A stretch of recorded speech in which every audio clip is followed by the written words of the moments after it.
The demon would often appear, hovering over me. I felt like I was suffocating.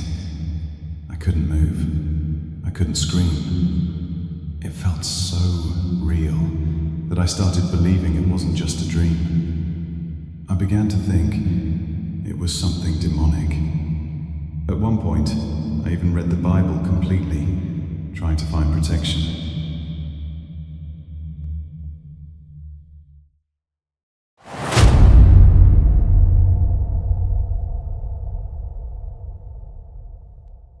Have you ever woken up at night, fully aware that you are no longer asleep, but completely unable to move?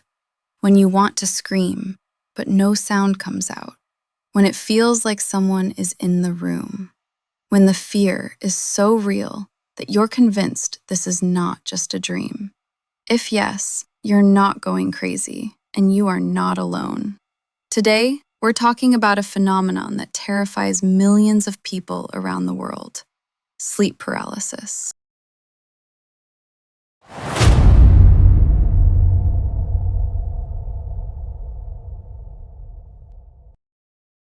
From a medical perspective, sleep paralysis is a condition in which the mind has already woken up while the body is still in the sleep phase. To understand what is happening, let's take a moment to look inside your brain. During the REM stage of sleep, the phase where we experience vivid dreams, the brain activates a protective mechanism called muscle atonia. This means your body is literally switched off, so you don't physically act out your dreams. And this is brilliant, because without this mechanism, we would run, scream, fall, and injure ourselves in our sleep. But sometimes something goes wrong. Your consciousness wakes up before your body has time to turn back on, and you find yourself trapped between sleep and reality.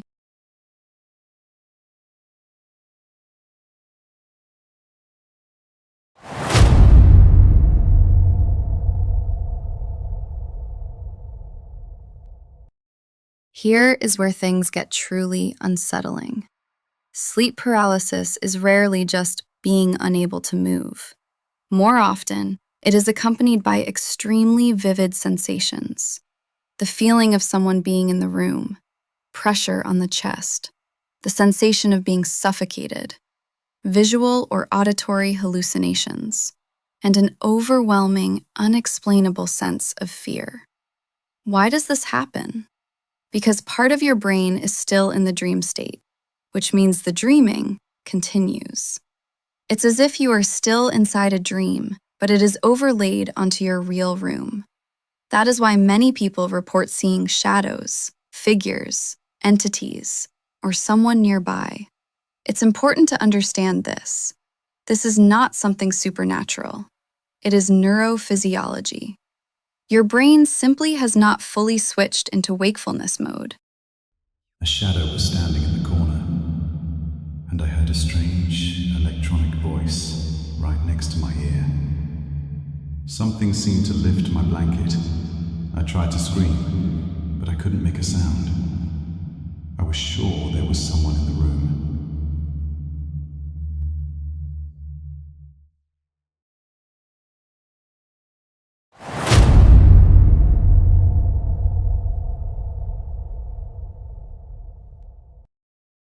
And here comes the most fascinating part. Because when someone experiences sleep paralysis for the first time and sees a shadow, a man in a hat, or a figure standing by the bed, a natural question arises. How is it possible that people from different countries, cultures, and even different eras describe almost identical images? They don't know each other. They never agreed on anything. And yet, they see the same things. At first glance, it seems like evidence of something supernatural. But in reality, it is evidence of something far more grounded: how similarly the human brain is wired. No matter where you were born, in Poland, Japan, or Brazil, your brain works according to the same fundamental principles, especially when it comes to recognizing faces, reacting to threats, processing darkness and the unknown.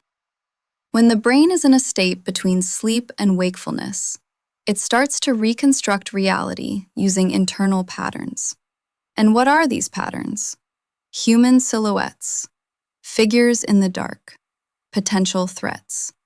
That is why the shadow of a person is one of the most basic and universal images the brain can produce. You almost never hear people talk about pink unicorns during sleep paralysis. Why? Because fear and the unknown are processed in the brain's deeper structures, and they default to the simplest, most threatening forms: dark silhouettes, blurred figures, faces without details. This is faster and more efficient for survival response. Your brain doesn't create details, it creates threat. I saw a figure with a skull-like head and a dark body. It was wearing a hat. The figure was slowly approaching my bed. Years later, my brother told me he had seen the same entity, and we had never talked about it before.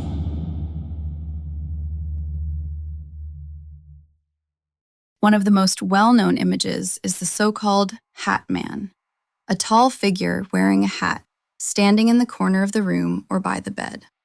Why this specific form? Because the brain tends to complete ambiguous shapes into something recognizable.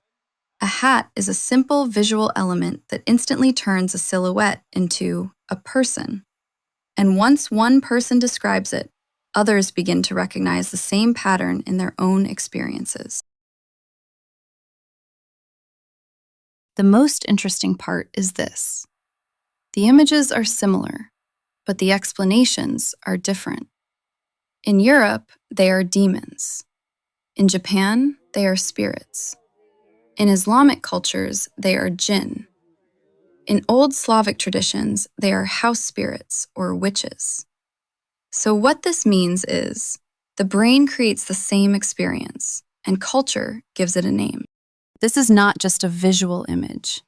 During sleep paralysis, several systems activate at the same time: vision, hallucinations; hearing, footsteps, voices, noises; the body, pressure, touch sensations; emotions, intense fear. And all of this happens while you are fully convinced that you are awake. Your brain gives you no opportunity to doubt what you are experiencing.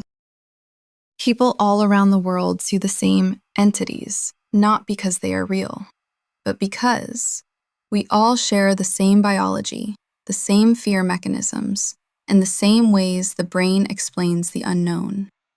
This is not a mystical coincidence. And perhaps the most disturbing thought is not that something is standing by your bed, but that your own brain is capable of creating such a realistic illusion that you are ready to believe almost anything. Take care of yourself, and good night.